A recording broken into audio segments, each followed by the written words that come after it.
Hi, everyone. Thank you so much for coming today. I don't know who our online moderator is, so I will wait patiently.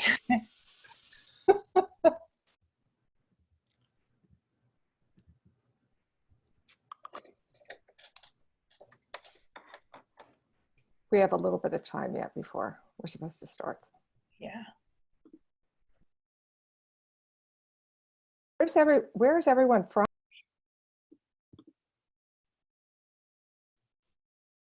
You could just put a little note in chat. We're from Penn State, and we're on the eastern part of the state of Pennsylvania, closer to Philadelphia.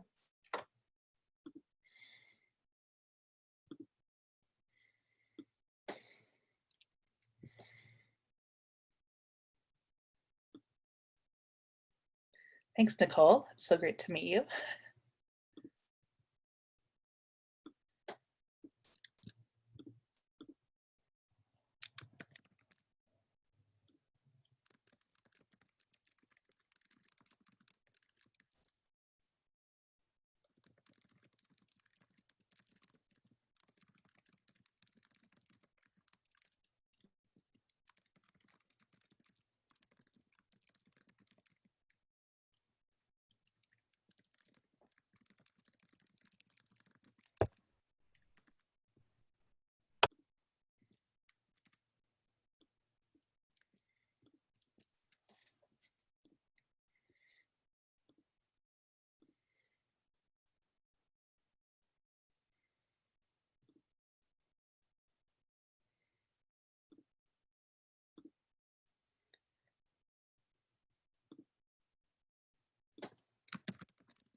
I like your Zoom background. Very clever.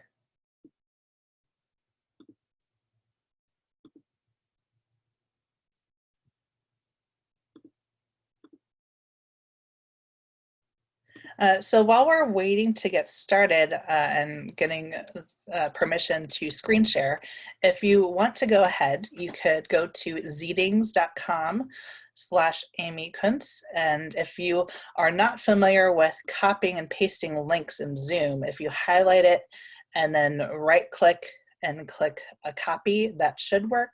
But if not, you could also highlight that, click services, and then click open URL.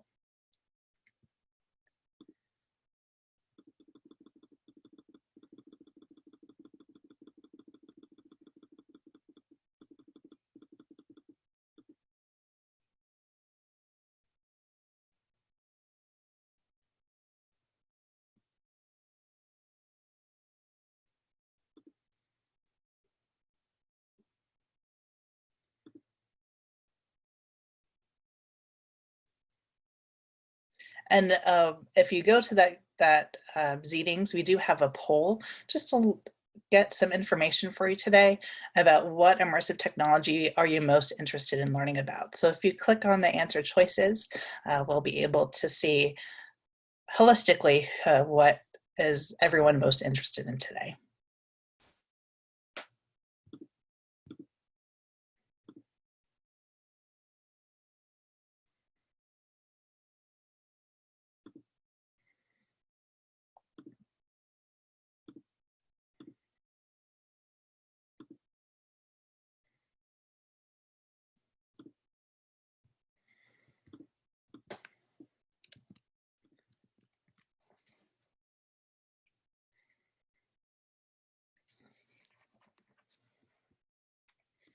Okay, perfect.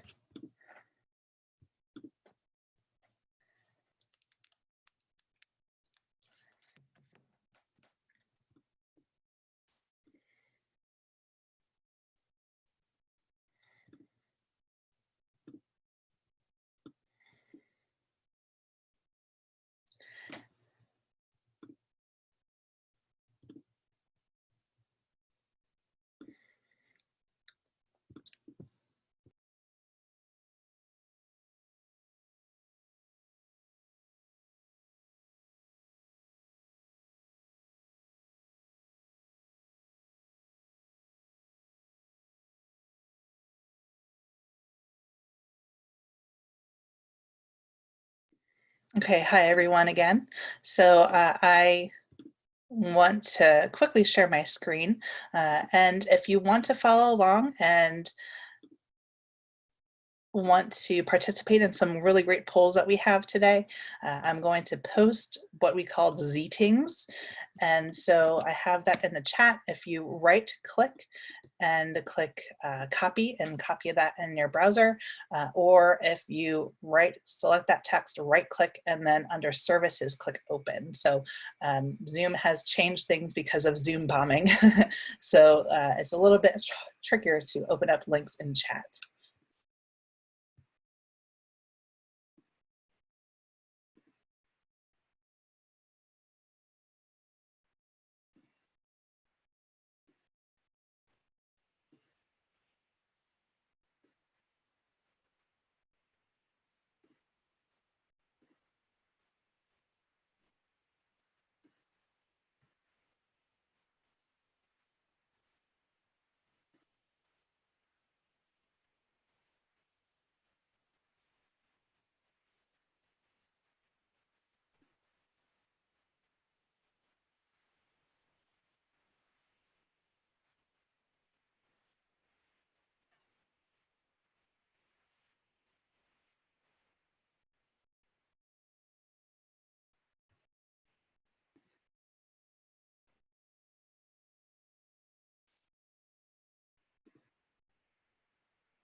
Okay. Okay, so I have 3 At o'clock. least. I just want to double check. Nicole, can we go ahead and get started? Yes. Okay, fantastic. Great. Great. So again, my name is Amy Kuntz, and what we have on the screen, I know a few people joined last minute, is called Zeetings. So we are going to follow along and have some questions. And so for today, many of you, 50% of the audience, is really interested in virtual reality. Okay. And today we're going to talk about how we can use virtual reality, actually immersive realities, the various different types of immersive reality in the class for classroom learning, and how we as instructional designers have paired with our faculty members to make this happen. So my name is Eileen Grodziak. I'm an instructional designer at the Penn State Lehigh Valley campus, which is, as I mentioned earlier, in the eastern part of the state. And with me is Kate Morgan, who I work with. She is the director of our Department for Virtual Education. And then Amy Kuntz is an instructional designer, but she lives on our side of the state and works for the main campus at State College. So we're happy to be here. Thank you for having us. All right, we do have a lot to share with you because we've been doing a lot of things in a number of different areas. So our agenda today, we're going to just get some common language with some definitions. We'll talk a little bit about digital fluency and the work that we're doing there. We have a number of use cases, both from a consumption point of view and also from a creation point of view in 360 video, Google Expeditions, and virtual reality. Then we'll talk briefly about the process for creating instructional immersive experiences, and then a lesson plan using a See, Think, Wonder approach. And then finally, we'll share with you a decision model that Amy has put together. Now, so that we have some common language, immersive reality covers a number of realities. Starting on the easy access side are the 360 videos and imagery, which have 360 degrees of freedom. And you can view it on a smartphone. You can also view it in a computer or in goggles. Then we move to virtual reality. And virtual reality, you require goggles to be able to view virtual reality. Most of it is created with graphics, although it can be created with real-time live video. HTC Vive and Oculus Go, the Oculus products are an example of virtual reality. Augmented reality uses mirrors to overlay images into the real world. And Pokemon Go is a really good example of that, although there's many, many others. And then finally, we have mixed reality. And mixed reality is the mixture of virtual reality and augmented reality together. And I can't even think of the name of it. It just escaped me. Microsoft, put it in there, Amy. Microsoft. Halo, the goggles from Microsoft is a good example of the mixed reality. And the visual explanation, I kind of like this. So if we start down at 360, what you see is what you get. That is your imagery or your video, right? 360 degrees of freedom. Then we move up to virtual reality. It's what you see, what you get, but it's created with the graphics software. And then augmented reality is putting a graphical piece and superimposing it onto the real world. Mixed reality allows you to put that graphical piece into the real world. So if you see here, it is behind the table. You want to go ahead and advance it for me? Thank you. Yep. Great. Amy? So one thing that Penn State Teaching and Learning with Technology, which is a central unit, is focusing on digital fluency. So not digital literacy, but taking it to the next level. So one thing, even before kind of COVID-19, is how do we get students to up their skills when it comes to technology in the classroom and for learning purposes outside of social media. And so with that, how do we get them to leverage different technologies that are on the cusp to help create new knowledge, solve problems, do new challenges, etc. So we're trying to unearth this concept and dig a little bit deeper. And one thing is for virtual reality is not just to create, which is what is shown here, using virtual reality as an artistic form, but allowing them to problem solve and to get some of those big challenges in a non-threatening environment, because in virtual reality, it could replicate really hard scenarios and emergency situations, but allow them the flexibility and freedom to fail in a safe environment.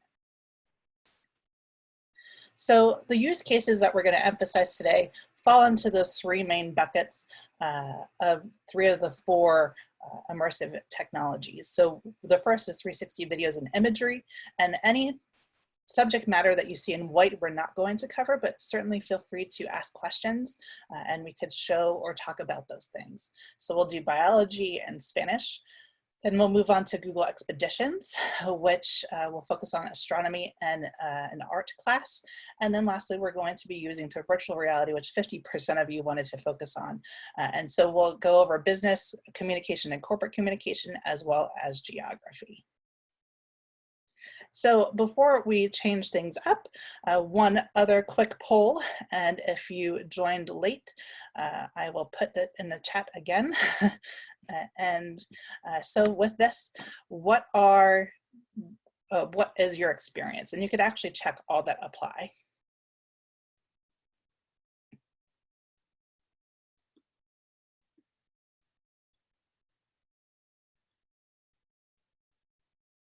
Seems we have a great mixture. Wonderful. So we'll give another 15 seconds.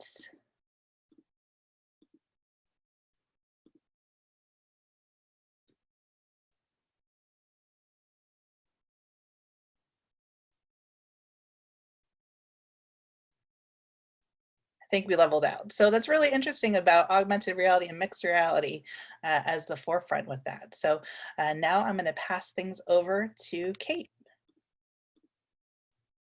Thank you, Amy. So I'm going to talk a little bit about our deep dive into 360 video. And we started there. That was our first step into this immersive reality world. And why did we start there? Because honestly, it was inexpensive. If anyone has done anything with 360 video, it's very portable. The cameras can pretty much fit in a pocket, so it's easy to travel with. And it's very easy to use. So while we started using it, we've also been able to hand it off to other faculty members or other people who are interested in using it with some simple instructions and allow them to collect video depending on what their outcome goals are. So also, people were becoming really familiar with 360 video. It was like on Facebook and everyone's camera was doing panos. So the very first thing we did was we bought some 360 cameras and we went to Puerto Rico. And they were waterproof and they really gave you a sense of place. In this particular example that Amy is sharing with you, they were trying to build a coral reef off the coast of Puerto Rico. It had been destroyed because of pollution and things like that. So they were working on trying to bring back the aquatic life and the coral reef itself. And so we went and were showing how it was done. They were also recruiting interns to come down during the summer. So you can't hear the sound, but actually the camera picks up underwater sound. It allowed students to like kind of see how deep is it? What are the conditions there? Is it safe? You know, it was a great way to kind of get an actual feel of the situation. Ironically, we took this video exactly 1.5 months before Hurricane Maria literally destroyed everything that had been built for 15 years. So it is also at this point a benchmark for them they've started again. But you can see, you know, what has been done. One of the things we also learned about using 360 video in habitats is you can put the camera down and take the human out of it and the sea life comes back. Children come back, animals come back because they're not as threatened. So, you know, this small piece of equipment can really give an experience that you can't get just by standing there. Also, these things are extremely easy to edit in Adobe Premiere, which was kind of paired with it almost immediately. So that was the one example we had for 360 video. Another one we did was I had a Spanish teacher. She is this little tiny, vibrant, engaging instructor who has pulled her hair out trying to get students to focus on Spanish without feeling like they're being judged. She's like, every time I give a quiz or an oral exam, they're so worried that they're going to be judged on their pronunciation. They're losing the main point of the lesson, which is to kind of understand Spanish and to experiment with it and to learn about it. So she was talking with our department about how do I distract my students into learning? So this is just one example of one of the things we did with her. So we created a video. We went in the same trip to Puerto Rico. We went right before the hurricane, and then we filmed this really beautiful cemetery. And we used this as an assignment right around Halloween. So it was kind of a timely, relevant, and interesting assignment. And here's the video we created.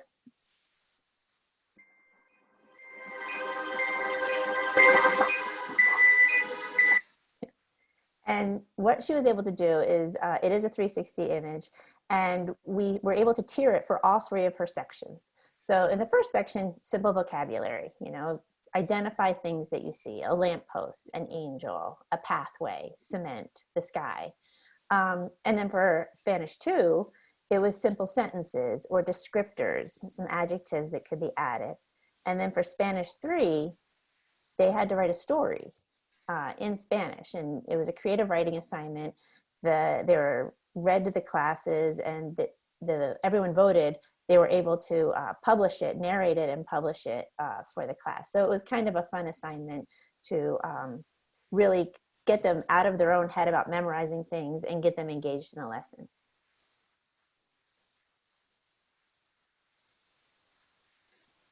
Okay, next we're going to go on to Google Expedition. This was our next exploration in immersive experiences. You can go ahead and go to the next slide.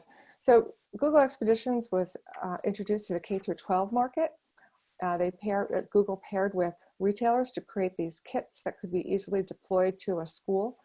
We had the opportunity of being able to write a grant to receive one of these kits, and you don't really need them now, but it's been a great opportunity for us to be able to have the goggles and the devices to be able to do many other things with it besides just Google Expeditions. Now, Google Expeditions has still imagery to create tours of various locations. And then there's also a number of augmented reality options as well. We haven't used the augmented reality, we've only used the image, the tours. There's a whole catalog, It's actually an app you just download it on your phone, and you can go through and look for all the different things that are available, hundreds. And then what we really saw as a wonderful thing for our students was the fact that you can create your own. So whenever we can get students creating, that's a win, right? You can pass it off to the next. Let's go to the next slide first. I should have switched these. So our astronomy instructor took to this right away. There is a tour of the International Space Station. Actually, there's two or three tours of the International Space Station, and he uses this in his astronomy class. You can see that one of the issues with virtual reality working in a classroom situation is people can be all over the place. You don't know where they're looking. You've lost all control, which can be a good thing, but sometimes you do want to direct attention, and that's one thing that Google Expeditions provides.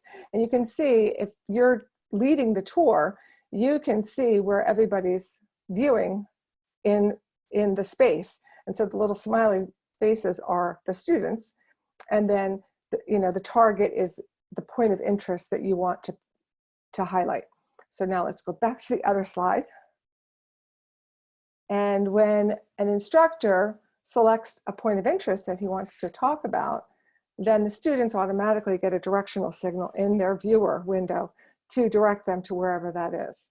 So it can be a really useful tool when you're really want to discuss certain aspects of the space that you're in. So go ahead.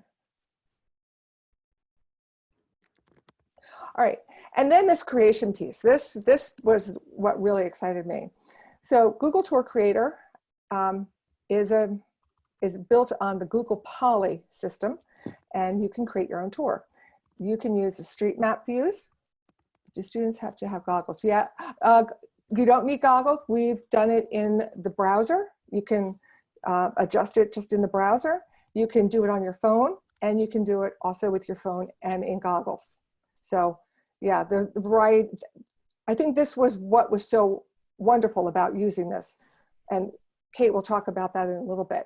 So students can use the images that are already available on Google Street View, and then anybody who uploads photospheres from an Android device, when you move the little Google man on the map, you'll see the photospheres become available, and those are pictures that other people have taken and uploaded to Street View, and then they're available for you to use as well. So you don't necessarily have to take your own to be able to make a Google Tour Creator. So I'm going to turn this part over to Kate because she actually used this with her students in her class. Thank you, Eileen. Yes, so as we mentioned before, one of the objectives of the class was to help them build on their digital fluency. So we have these students who are living in a digital world, and they are communicating all the time, but do they understand fluently how to write, how to understand copyright, how to use punctuation properly in this digital group? And that's part of what fluency means. So with Google Expedition, the learning curve of the technology is really kind of eliminated. It is very simple. I usually take a survey of my students before and after the course, and the feedback always comes back like, wow, I can't believe I did this. So it was extremely rewarding to them because they tend to be very nervous about the assignment. And on the end of it, we're going to go through what happens. I'll leave you in suspense for a moment. I think this is leading into another survey, Amy. So if we want to, do you want to go back to the wheel with the different types of digital fluency that's talked about? I think this is yours, isn't it, Eileen? I could go ahead. So kind of bridging the previous example that I said about digital fluency and using virtual reality as a safe environment to test things, but then also digital fluency as a creation perspective. So as you can see on the right-hand side, we can use immersive experiences and a variety of aspects for fluencies. So we are kind of interested to, I know some people don't have experiences with immersive, so we wanted to see from your perspective, especially those who have not explored these technologies, kind of what are your biggest challenges of digital fluencies in general, and then we could maybe reference that with our examples of how we can use immersive experiences to address that. So this is a different polling question within Zeetings. It is text-based, so if you're willing to share, feel free to type in, and if it's easier for you to just type in the chat, that is fine as well.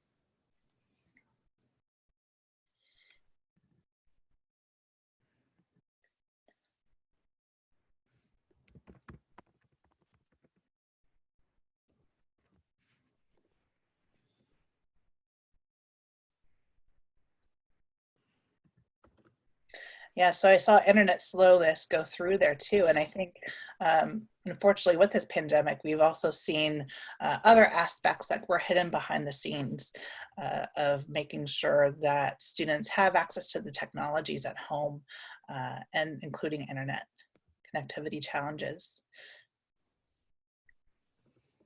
The different medium. And yeah, we have something later on as the medium to fit the message is a big one. Access to the technology. Great. And as a follow-up, what we will do is post this information and the results for everyone to see as well. So I think we've gotten lots of feedback, and thank you for that. And we'll pass. Yeah, a lot of people talked about cost, and that was our biggie because we're a very small campus in the Penn State system. So we had to really think about how can we do this with a big cost constraint. Yeah. Creatively. Creatively. Great. Thank you for that. All right, now we're back to the assignment. So how do I scaffold an assignment that gets them to use a new digital tool? And really the digital tool isn't the learning outcome. The learning outcome, it has to do with, you know, understanding the library, how to understand copyright, and to really understand historical references. So basically, I scaffolded the assignment because I knew if I gave them the tools early on, they'd be able to handle the end of the assignment. And so the first thing I did, like week one, let's do some initial research. Let's work with a librarian and talk about different structures in the world. I provided a list of like 35 options. But if anyone came up with their own space, they were welcome to, you know, come see me and we could talk about it if it would work, which really meant I had to make sure it was available in Google Expeditions, honestly. So, so let's do some research on a bunch of different places. And then once they've settled on a place, I had them write a 2-page, not a high intensity, but just a 2-page paper. I wanted them to become familiar with APA style. I wanted them to understand, to collect their thoughts in a meaningful way. I gave them a strong rubric that said your paper must have, you know, the historical use, what it currently is used for today, what it was made of. Give me some interesting facts about it that you found interesting. And then they finally had to create the Google tour based on the information from their paper. And the big one, present it to your class. Anytime you ask your students to give a presentation, usually 25 to 50% will skip the class before they voluntarily stand up and talk. So as you can see, initially this assignment has a lot of high intensity to it, and the students are a little nervous about it. You can go to the next one. However, it was a huge success, okay? So initially, that entire assignment, almost all of the work is writing the paper and doing the research. The part they're least worried about, you know, they're worried about the new technology, they're worried about presenting, but all the work was done on the front end. And once they had the tools they needed in their toolbox, going into Google Expedition, it's an incredibly simple interface. We have like a 3-page tutorial. I also go over it with them in class. And we use 360 images, like Eileen mentioned, from the Google platform. And in there, you get to pick areas of interest. And with those areas of interest, you can put information, and it limits the characters, so they have to learn how to distill their information. It also allows them to add some additional imagery or audio if they wish. Now, I required that they had at least 3 points of interest on 2 different views of their historical location.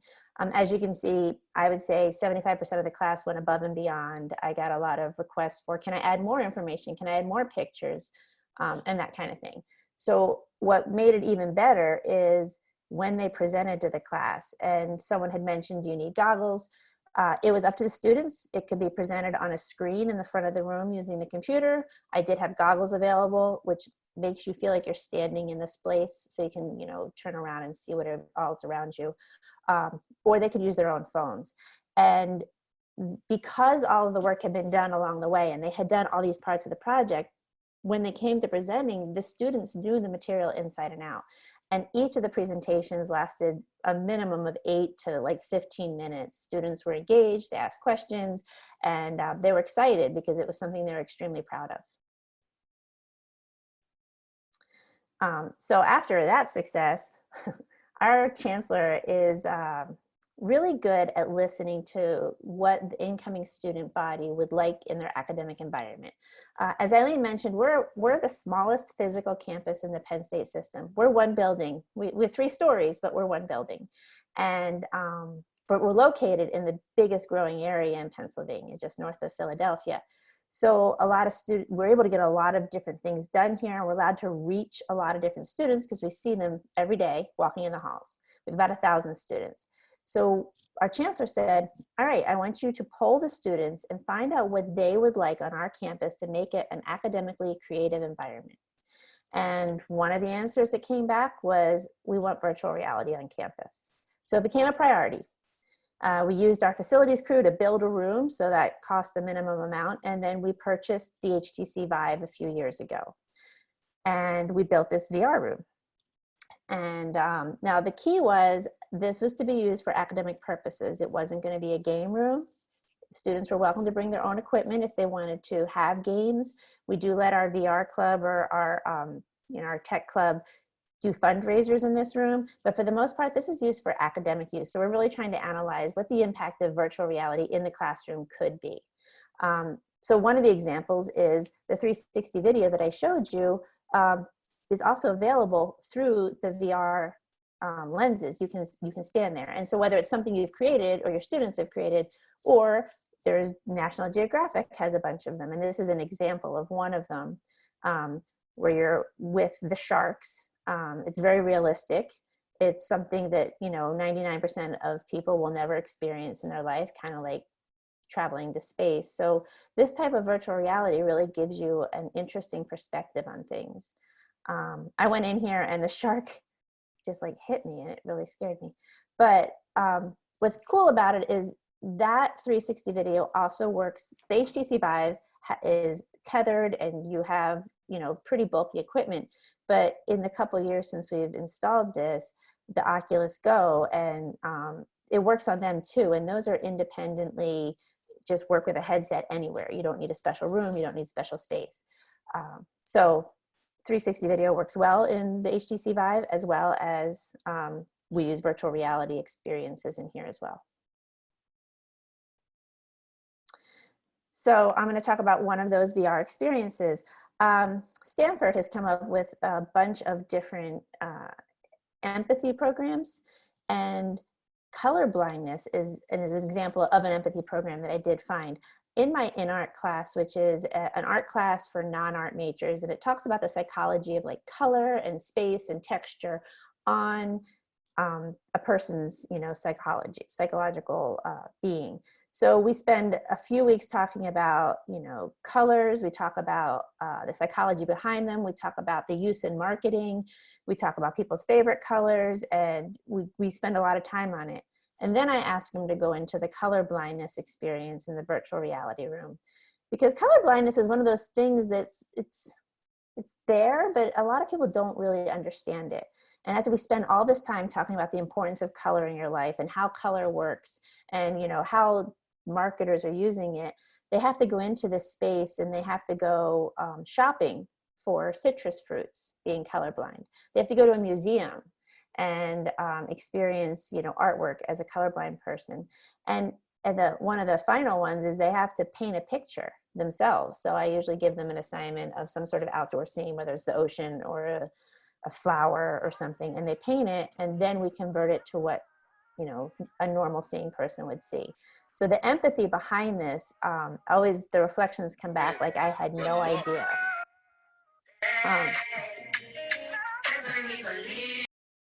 Okay.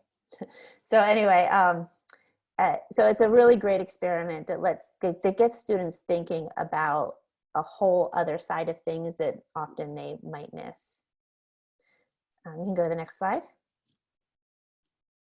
Now, this is one of my favorite virtual reality experiences. Just because some of them are games doesn't mean they can't be used in an educational setting.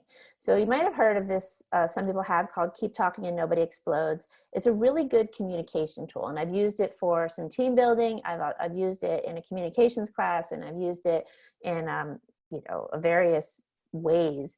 But basically, the point behind the game is someone, the person back there with the headset on, is locked in a room with a bomb, okay? And someone or a group of people on the outside has the manual to defuse the bomb. So using communication skills, the guy with the headset on has to explain what he sees because you cannot see it. And they use a lot of really weird symbols, or they use Morse code, or they use a series of wires. And then the people on the outside have to give instructions to help him defuse the bomb in 5 minutes or he explodes. And I've worked this into an assignment where you start with this psychological experiment on what kind of communicator are you? And then we have an open discussion whether you're a leader or a follower, or if you're better at describing things. So they do this like self-assessment of themselves. How do other people view you? And then we put them in this situation where suddenly there's a timer over their head and it's stressful. And everyone gets to rotate through the different roles that you get to play. And it is a great tool for getting conversations started when people realize, when it comes down to it, where did they act better? Were they better under pressure? Were they better trying to like figure out the clues? So it's one of the favorites that people go to.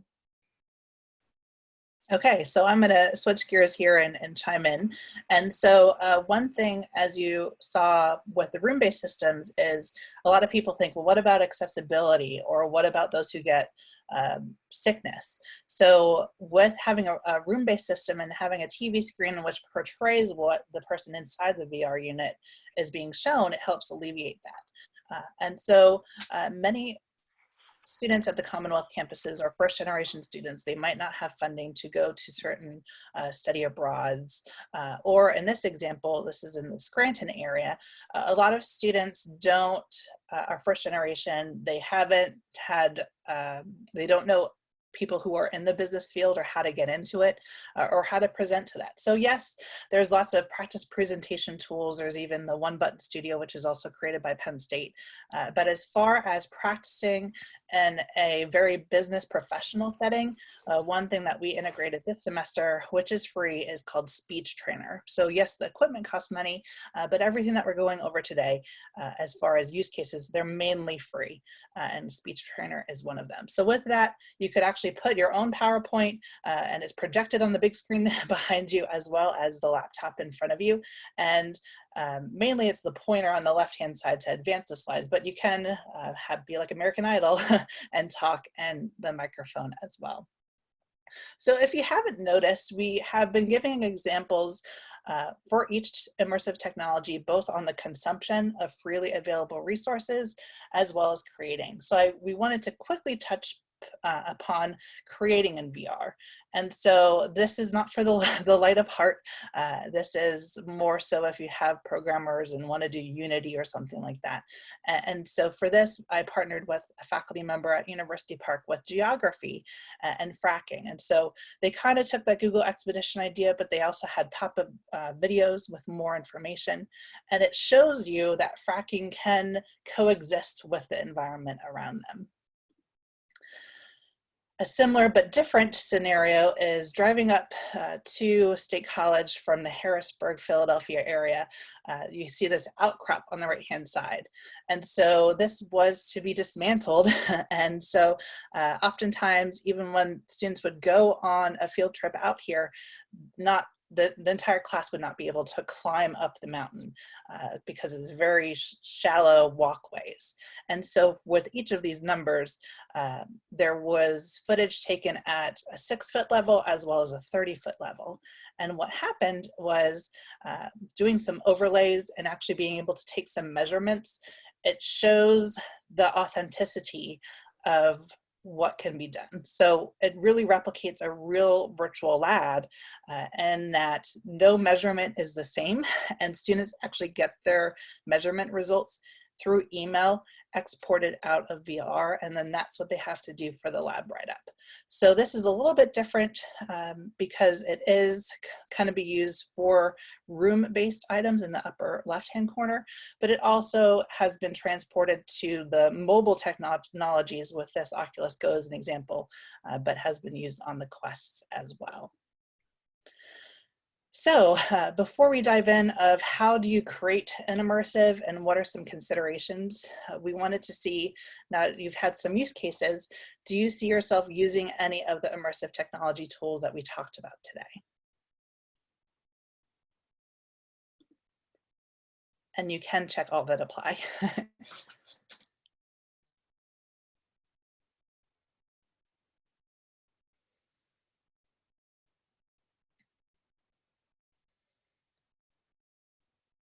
So we have a mixed bag. Pretty equal and not ready to use it, that is perfectly okay. And I think one important thing, especially with 360 and Google Expeditions, in a perfect world, you can use it with equipment, but knowing that cost of equipment can be a thing, you can utilize it within a browser as well.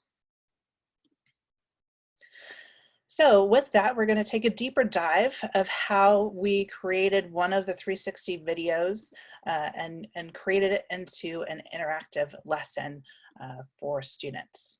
So one thing, going back to students, and this was at Penn State Lehigh Valley, is this is about an hour south of the Poconos, the mountains. It also is an hour away, hour and a half away from the beach. But many students are so economically disadvantaged that they don't visit those locations. They've never experienced the forest, they've never experienced the beach, and they don't realize that the ecosystems, even locally, not even on a global perspective, are kind of up for debate and are changing over time. So what we thought was, can we capture this and bring it to them? And so from there, what we did is we really wanted to take an idea and have it come to fruition. So one thing is good teaching no matter what the modality. So we didn't want it to be just observational in nature, just like today we wanted to have some polling and interaction with you, such a large audience. But we wanted to make sure it was aligned. So again, course goals and objectives are important.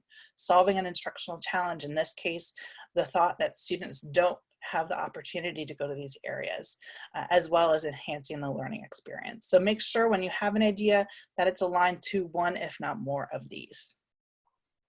And then from there, as I alluded to before, and somebody gave a great response with digital fluency, is the medium. So what medium to fit the message? What are you trying to convey? These are all important concepts. So sometimes you might not have to have it in VR.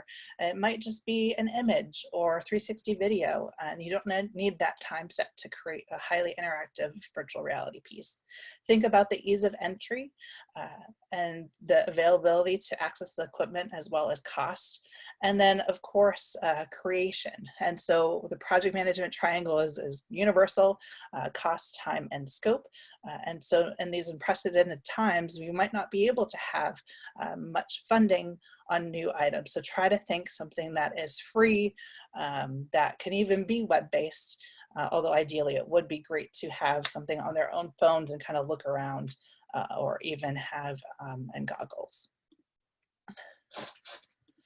Okay, so we worked with our biology instructor on this project. Again, we wrote a grant. We applied for a grant. You know, we don't have the budget for these things, so I have to always go scouting out for money. For her, she wants students to she says that students aren't going to take care of what they don't know about and what they don't care about. And so by providing some access to different biomes, she felt that was really important. So that was the rationale. And Amy spoke about that a little bit too. So we all know our planet's in crisis, and that's a big concern. The grant provided us equipment and then support for following through on a plan and execution. And what we selected for this particular project, now this was 2 years ago. Is it 2 years ago, Amy? I think it was 2 years ago. We were using the Nikon Mission. That was kind of like the lower cost camera at the time, but that doesn't stitch your video together. You have to stitch that together. Your two 180 pieces of video have to be stitched in a program. The Verb was the little consumer camera that stitched it together. There's also a stabilization. It was about $800 to $1,000 at the time. So very easy. We made this kit, and specifically so that a faculty member or a researcher could take it with them on location. Then we also had to have some goggles. We first started with the ViewMaster, and they're not that great. The blue that came with the Google Expeditions is actually better. And then there's others that aren't that expensive that fit over your eyes a little bit better, and they also allow you to focus a little bit. And we found those to be a little bit better. All right, so part of what we wanted to do in conjunction with this kit was to provide training, because we knew that we were giving this equipment to people that had no idea what they were doing. So we created a website so that it was easy to access. It has a couple of videos for use. It is a really easy camera to use. We laminated directions, wrapped that around the tripod in the tripod bag. And we even provided a set of spare lenses, because the first time the camera went out, the fellow dropped it in the creek and the lens cracked. So we knew that if it was going to someplace overseas, we had to give them the opportunity to be able to change the lens. So now, the way that we structured the assignment or the experience in the classroom. First, we interviewed the filmmaker. So in this example is in the mangroves down in Florida. We also had a researcher from Palau who does coral research. So we did an interview with the person that took the video. We wanted to find out, well, what's significant about this particular location? What are the characteristics? And what should we point out to the students? So based on that, we created 2 videos. We created a video that was just plain, nothing, they just put the goggles on and they're there. And the second video is the one that we highlighted just with a graphic 1, 2, 3, 4, 5. Different points of interest in the scene. Then when we were in the classroom, the students, again, looked at the untouched video, and the instructor wanted them to ask, look, what do you see? What questions do you have based on what you see? Why do you see so many roots? Why are they splayed out?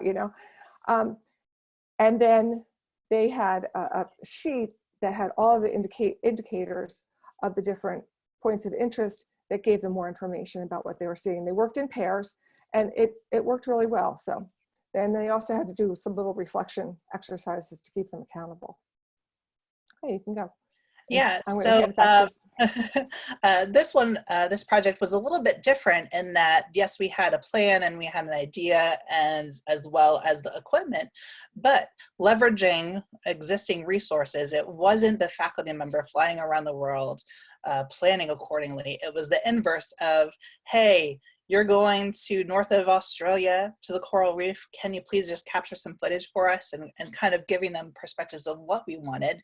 But some of them were not biologists. They were just going there for spring break or vice versa.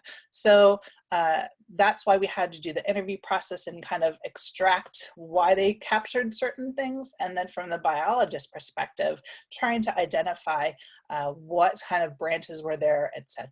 So if you were doing this, one really great thing that we've come up with and have found on the internet is some storyboarding. So whenever you're doing video, storyboarding is key. And with planning 360 video, it's important to think about, what are you looking at? Are you only doing the forward 180? And then if so, why? And why are you doing 360 video? So with the storyboard, which will have in the resources, it helps you plan from the top down view, which is located on the left-hand side. It then says, okay, if you're kind of looking forward, what is the forward 180, which should be your main point of interest, but then what's behind you and why is that relevant, and kind of that placement. So this is very important with planning purposes.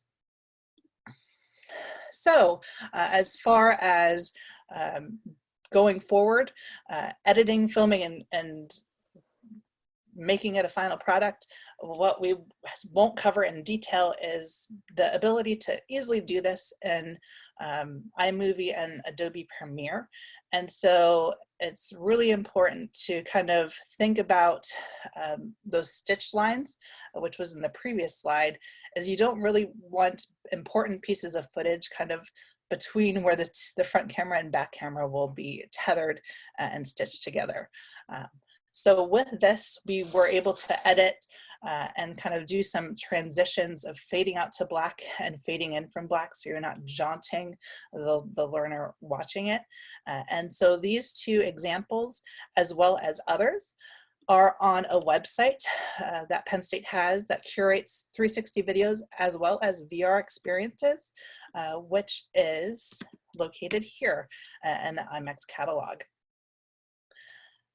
And so how do we make this a lesson as in the classroom is making it relevant.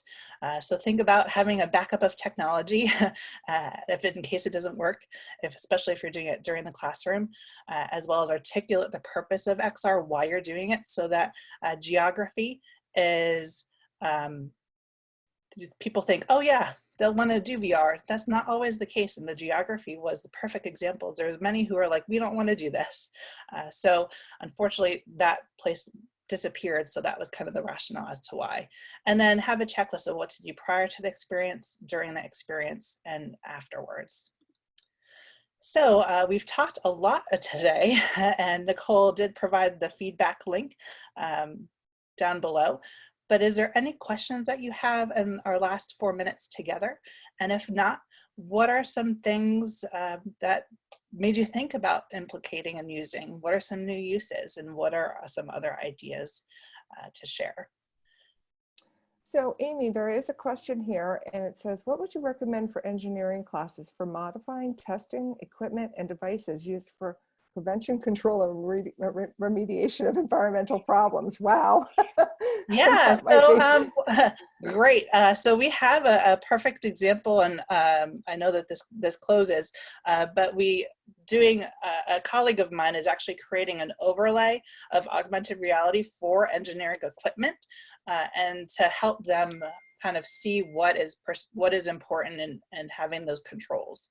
So we could certainly do that. And yes, we have the sample storyboarding. So I do want to put it quickly in the chat, but all of our resources today are in this box link.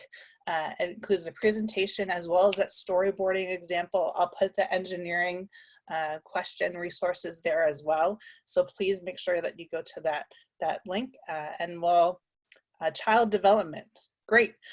So there are some more so with autism, and thinking about having students experience autism. You could explain it, but you can't really empathize until you experience it. So human health and development is one of those areas where we've had some of that. So lastly, to wrap things up, and please keep those questions coming, as the decision model, which is right for you and your students. So kind of using those guiding questions of which medium to fit the message, we have this very detailed decision tree. And what you'll notice is that sometimes it's not an immersive experience. So this question and model is on that that website as well with our presentations. But we want to make sure that we have those questions for you. So in our last 2 minutes, thank you for your feedback, and any questions that appear, we'll add more resources to that box folder. And thank you, Len, for sharing. Absolutely. Thank you so much. I will say that I just finished literally the Google presentations, Google Expedition presentations were the day we all went into remote teaching, and the students really saw the connection between being able to talk about space and not be there and just be able to share it. So it was one of those real world, this thing is important and now I speak the language kind of moments. And it was not the way I wanted it to go, but it still was a really interesting perspective. Thank you, everyone. Thank you. And I think they're going to close the meeting room on us. Okay. So again, make Thanks, sure that guys. you get that link before. Thank you. Thank you very much, everyone. Thank you. Bye-bye. Bye.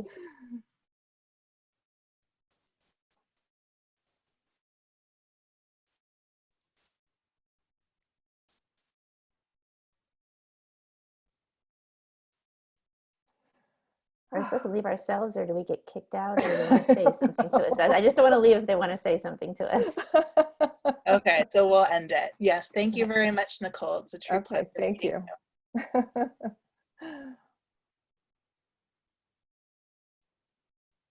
Okay, well, we'll be ending the session. So thank you again for coming and have a great day. Bye.